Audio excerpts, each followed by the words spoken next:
What's up, guys? Dustin Emmons here at dtrain.com coming at you.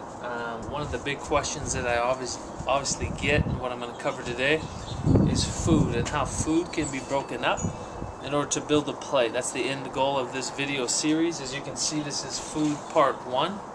And then in days after this, obviously, we're going to have parts 2 and 3, and really going to take you through how do we take food that's either in the fridge at the store and build a plate, and how to understand what it is.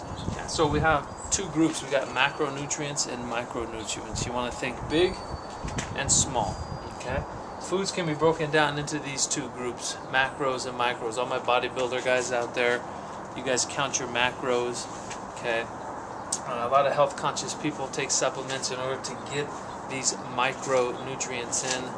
Vitamins, minerals, phytonutrients, trace minerals, things of that nature.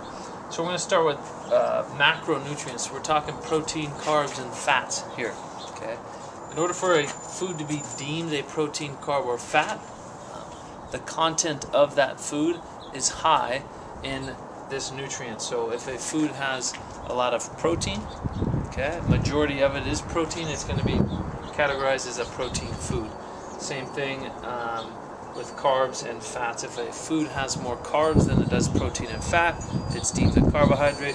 If a food has more fats, okay, again, generally speaking, then it's going to be deemed a fat, healthy fat, or just a fat in general, opposed to the carbohydrates and proteins. So examples of protein foods are your eyes foods, anything that has a set of eyes. You want to think flesh foods predominantly, and then obviously we do have our plant-based proteins out there for our plant-based eaters. Okay. Chicken, fish, steak, right? Some plant-based proteins. We're going to talk about beans, legumes, things of that sort. But not going to get into the specifics here because we could spend a few whole days on that. Carbohydrate foods. Not only sugar, cookies, cakes, pastries are carbohydrates, vegetables are carbohydrates. Okay, so we have to keep that in mind when we make carbohydrate choices. Think of it as carbs are on a continuum from better to worse. So things that are adding value, things that might be taking value away. Okay? And then your fats, talking nuts and seeds, your healthy oils and things of that sort.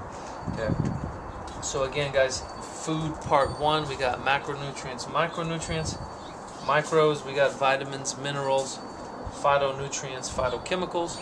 These are needed in small quantities throughout the day in order to give the body the physiological response. Certain hormones, things of that nature take place when these micronutrients are in flux or in that bloodstream.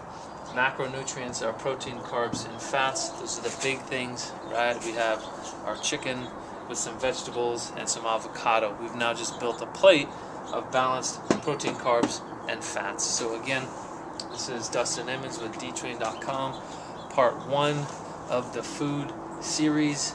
Part 2 coming at you. The end goal, how to build the plate, or how to build a plate with all of these foods.